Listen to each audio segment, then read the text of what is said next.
des autres, de la dernière? Bah oui, parce que c'est la deuxième, donc elle est différente. Elle est différente aussi parce qu'on a déjà, enfin en ce qui me concerne, vécu celle de l'an passé, donc on n'appréhende pas la rentrée de la même manière. Et puis aussi parce que il y a déjà eu quelques changements et qu'il risque d'en avoir d'autres, donc ouais, c'est pas la même chose. Ouais.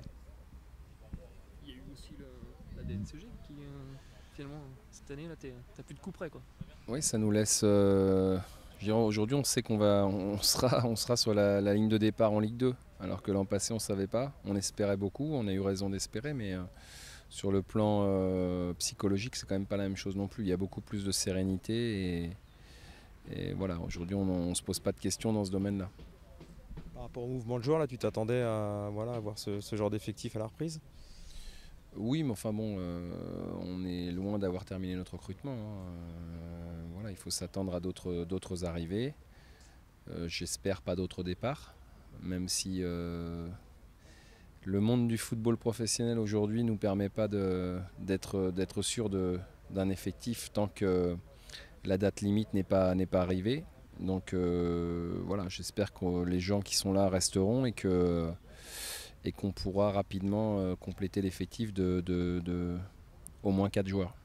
4 joueurs dans quel secteur tu as ciblé? Évidemment offensif, hein, puisqu'on on a pu Gaëtan Charbonnier, on a pour l'instant plus Richard Souma.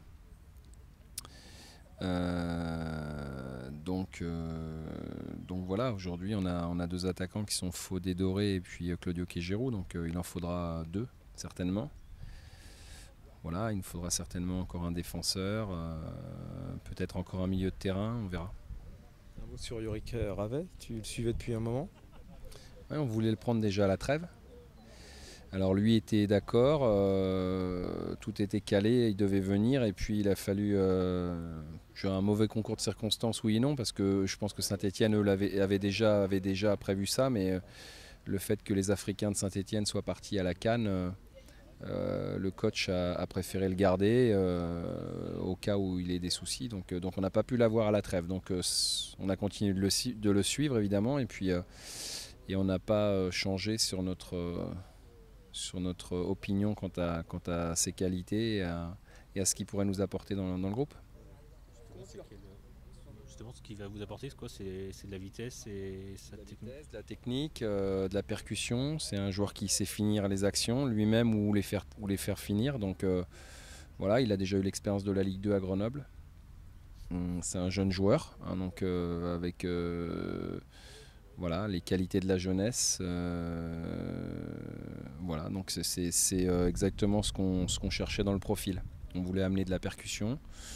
Donc je dirais que dans un premier temps, il peut jouer sur le côté, mais il peut jouer aussi devant. Donc sa polyvalence nous intéresse également. Voilà, après il va falloir qu'il s'intègre, mais j'ai pas trop de doute quant à cette intégration.